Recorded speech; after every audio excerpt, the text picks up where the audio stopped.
High, আমি প্রাজিতা। আর আজকে ছিল টিচার্স ডে, তাই দুপুরে লাঞ্চটা সেরেই বসে গেছিলাম কেক বানাতে।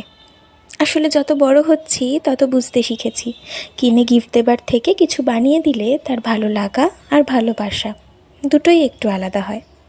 যাই হোক, আজকে যেহেতু আমার নাচের ক্লাসটাও ছিল, তাই নাচের স্কুলের ম্যামের জন্য একটা ছোট্ট কেক বানিয়ে নিয়ে যাচ্ছিলাম।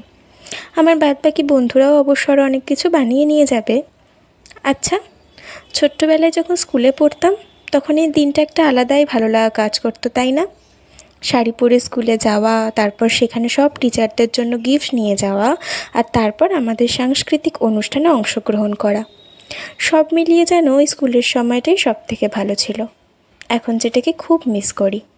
যাই হোক, এই তো আমার কেকও বানানো শেষ। এবার তাড়াতাড়ি করে বেরিয়ে গেছিলাম ম্যামের বাড়ি যাবার জন্য। বাড়ি গিয়ে এই গিফটগুলো হাতে দিতেই ম্যাম ভীষণ খুশি হয়েছিল।